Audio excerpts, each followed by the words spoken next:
এটা ছাড়া আর দিদি আপনারা কি চাইছেন? কারণ এসআইআর তো শেষ হয়ে গেছে পর্যায়ে, অন্যান্য নির্বাচন এসআইআর এর চূড়ান্ত তালিকা প্রকাশ হয়ে গেছে, তারপরে ওই আন্দোলন কি কারণ, কি চাইছেন? যে আপনারা এই বিষয়টা যতক্ষণ না পর্যন্ত মীমাংসা করছেন, কারণ এটা কিন্তু খুব সাধারণ ব্যাপার নয়। 60 লক্ষ মানুষের অধিকার, 60 লক্ষ মানুষের জীবনের নিরাপত্তা, নিশ্চয়তা সবকিছু নির্ভর করছে। এর সাথে কিন্তু এই বিষয়ে তো বিচারকদের উপরে দায়িত্ব দেওয়া হয়েছে এবং 60 লক্ষ নাম বিচারাধীন রয়েছে, আপনারা জানেন, এবং তার মধ্যে কিন্তু সুস্পষ্ট সিদ্ধান্ত নিতে হবে এবং বিচার প্রক্রিয়া দ্রুত করতে হবে, তারপরে নির্বাচনের প্রক্রিয়া ঘোষণা করতে হবে। এই কথা বলে আমি আপনাদের আবার সংগ্রামী অভিনন্দন জানিয়ে আবার বক্তব্য শেষ করছি। এখন এই সমাবেশে বলবেন আপনারা কি করতে চলেছেন? এই মুহূর্তে তো আপনারা বসে এখানে অবস্থান করছেন, ডেপুটেশন দেওয়ার কথা কিছু হয়েছে এখনো পর্যন্ত? সমস্ত আপনার নাম? নেতৃবৃন্দ এবং নাগরিক ইতিমধ্যেই তো এসআইআর এর চূড়ান্ত তালিকা প্রকাশ হয়েছে এবং নির্বাচন কমিশন থেকে বলা হচ্ছে যে 58 লক্ষ এনুমারেশন ফর্ম তা কিন্তু জমা পড়েনি এবং 60 লক্ষ নাম তার রয়েছে বিচারাধীন। তো এই পর্যায়ে এসে আপনাদের দাবিগুলো কি? আমাদের দাবি হচ্ছে ভোটারদের বাদকে নির্বাচন করা যাবে, লক্ষ্য বিবেচনাধীন এদের বাদকে নির্বাচন করতে হবে। যাদের নাম ভোটিং এসেছিল, ড্রাফট করে এসেছিল, তাদের প্রত্যেককে ভোটাধিকার দিতে হবে এবং সেই ত্রুটি ভোটার তালিকায় নির্বাচন করতে হবে। এটা আমাদের দাবি। বিজেপি আর তৃণমূল পশ্চিমবাংলার মানুষকে আমরা এর বিরুদ্ধে আমরা এর বিরুদ্ধে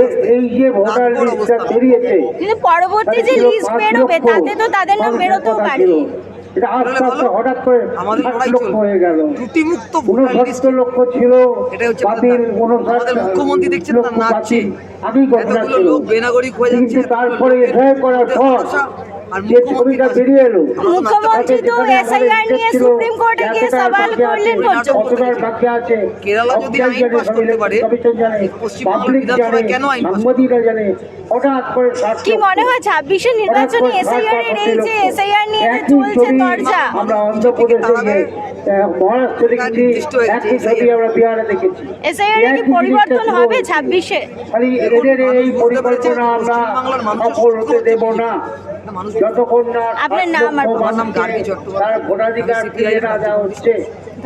ভোটাধিকার ফিরিয়ে খেচড়া কাজ করেছে যে আজকে হিয়ারিং, কালকে এডুকেশন, পরশুদিন ডিলিটেড, তারপরে 6 নম্বর ফর্ম আবার ফিল আপ করো, তারপরে বলছেন ডিওর কাছে আলাদা করে মেল করে অ্যাপ্লিকেশন করো।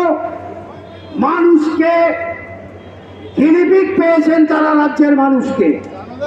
60 লক্ষ মানুষের নাম এখনো বিচারাধীন, এই কথাটা ঘোষণা করতে নির্বাচন কমিশনের এতটুকু লজ্জাবোধ হয়েছে বলে তার মুখ চোখ কথাবার্তা দেখে আমাদের বোঝা যাচ্ছে না। এই 60 লক্ষ মানুষ তারা গত 50 বছর ধরে এখানে বসবাস করেছেন। কলকাতার উপর এমন অভিযোগ আমাদের কাছে এসছে, যিনি অধ্যাপক, তিনি আরেক অধ্যাপকের স্ত্রী, তার পাসপোর্ট আছে, তিনি 2002 থেকে ভোট দিয়েছেন, ভোটে তার নাম আছে। অবিবাহিত ছিলেন তখন বাবা ছিলেন গার্জিয়ান, আর পরে বিবাহিত হয়েছেন তখন স্বামীর নাম এসছে গার্জিয়ানে। বলছেন নো ম্যাপিং, বলছেন লজিক্যাল ডিসক্রিপেন্সি, বলছেন হিয়ারিং, তারপরে বলছেন বিচারাধীন। এর মধ্যে 7,08,00,000 লোকের নামও বের করে দিলেন। এই নাম যখন বের করলেন তার মধ্যে এগুলো আছে। এরপরেও বলছেন যাদের নাম ওঠেনি তারা তড়িঘড়ি আবার 6 নম্বর ফর্ম ফিল আপ করো। মানুষ কেউ কেউ বলছেন অনেক হয়েছে, কিন্তু ভোটের অধিকার ছাড়তে পারছেন না, কারণ মাথার উপর বিজেপি ওয়ালারা, অমিত শাহেরা আর ওই বিশ্ব হিন্দু পরিষদ বজরং দলেরা গত 8 মাস ধরে নাগরিকত্বের প্রশ্নকে ছুড়ে দিয়েছেন। যার বাড়ির জমির দলিল আছে বসিরহাটে তিনি নাকি নাগরিক না, যার বাড়ির জমির আছে দলিল আছে। এদেশের বিচারপতিদের দেখছি পদ ছাড়ার সঙ্গে সঙ্গে গভর্নর হবে না, লেফটেন্যান্ট গভর্নর হবে, তার জন্য যায়। এটাই স্বৈরতান্ত্রিক প্রবণতা, আর তাকে হাওয়া দিচ্ছে নিচুতলার মানুষ, আদিবাসী, তপশিলি, মতুয়া, উদ্বাস্তু, মহিলা, মুসলমান, পুরো তালিকা আমাদের কাছে আছে। বুথ থেকে, অ্যাসেম্বলি থেকে, জেলা ধরে কিভাবে প্রোফাইলিং করা হয়েছে। এই সংবিধান এটা দেয় না মান্যতা। আর সেই সময় দেখছি শুভেন্দু চিৎকার করছে আবার সংরক্ষতা চলবে না। যে সংবিধান নামে শপথ নিয়েছে সেই সংবিধানের বিরোধিতা করছে।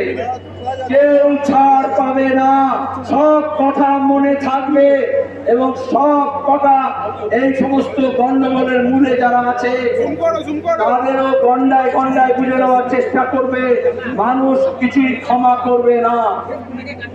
এই পুলিশ এখানে দাঁড়িয়ে ব্যারিকেড করেছে, আর সেই পুলিশ রাজভবনের সামনে রেড রোডে আর মেট্রো স্টেশনের সামনে যখন মমতা ব্যানার্জি তামাশা করবেন তখন গিয়ে তার মঞ্চ বাঁধবে। এখানে যেরকম দড়ি বেঁধে ব্যারিকেডকে বেঁধেছে ওখানে ওই রকম করবে।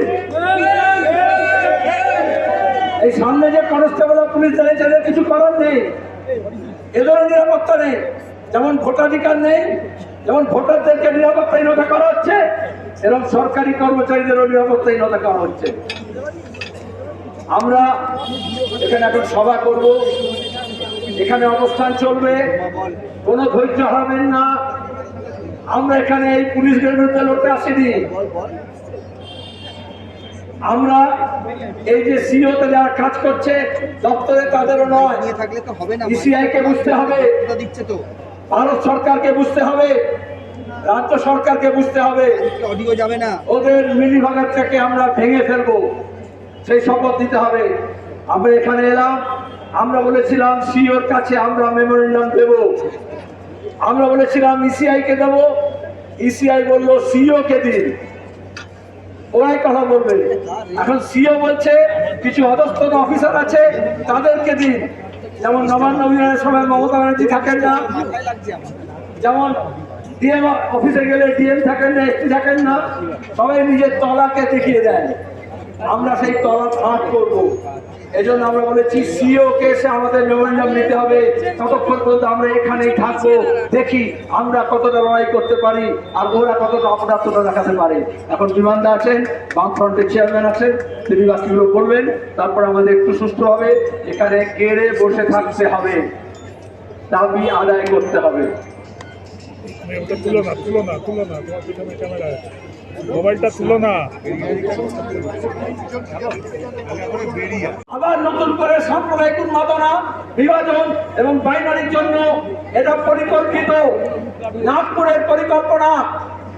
আর মমতা ব্যানার্জি মনে করেন প্রতিবাদ শুধু তিনি করবেন, আর কারোর অধিকার নেই। এই যতগুলো পুলিশকে দাঁড় করিয়েছেন এদের পেছনে কিছু দলদাস পুলিশ আছে, যে রাতারাতি পুলিশের রুটি ছেড়ে তৃণমূলের ঝান্ডা ধরে রাজ্যসভার মেম্বার হয়ে যায়। এইরকম উপরতলার কিছু আইএস আছে যারা সামনে অফিসার, পেছনে দলদাস, কেউ আইপিএস।